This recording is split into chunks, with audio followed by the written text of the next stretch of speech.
మొహమ్మద్ మదీనాకు చేరుకున్న తర్వాత కొంతమంది దోపిడి ముఠాను ఏర్పాటు చేసుకొని అల్లాహు పేరుతో, అల్లాహు పంపించినటువంటి సందేశం పేరుతో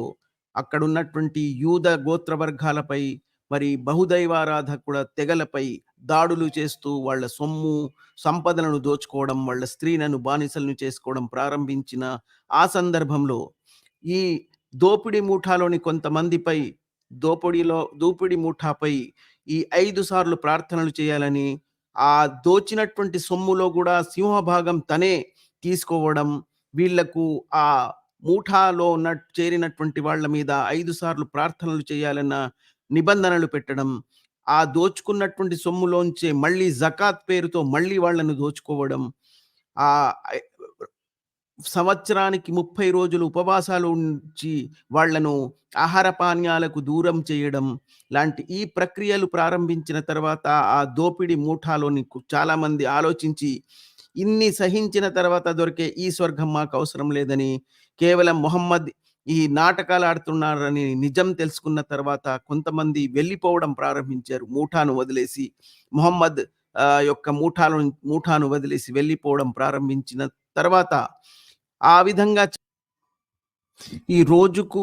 5 సార్లు చేయించే ప్రార్థనలు, ఈ జకాత్ పేరుతో మళ్ళీ వాళ్ళను దోచుకునే పద్ధతులు, ఆ ఉపవాసాల పేరుతో వాళ్ళకు అన్నపానీయాలకు దూరం ఉంచడం అనే ఈ విషయాలను పసిగట్టారని, దానివల్లనే వీళ్ళు ముఠా వదిలేసి వెళ్ళిపోతున్నారని అర్థం చేసుకున్నటువంటి ఈ మొహమ్మద్ మళ్ళీ ఒక పెద్ద గూఢాలోచనతో రాత్రికి రాత్రి ఒక పన్నాగం పన్ని, మళ్ళీ పొద్దున్నే లేచిన తర్వాత వాళ్ళందరినీ సమావేశపరిచి, మీరు ఇక మీదట ఎలాంటి ప్రార్థనలు గాని, ఉపవాసాలు గాని, ఈ జకాత్‌లు గాని ఇచ్చే అవసరం లేదు. రాత్రి నా దగ్గర జిబ్రాయిల్ వచ్చి ఒక కొత్త నియమాన్ని నాకు మీ అందరికీ అందచేయమని చెప్పాడని, ఆ నియమం ప్రకారం మీరెవ్వరూ ఏ ఉపవాసాలుండే అవసరం లేదని, ఏ ప్రార్థనలు చేసే అవసరం లేదని, ఏమీ చెయ్యకపోయినా సరే కేవలం అల్లాహును మాత్రమే విశ్వాసిస్తే మీకు మీకు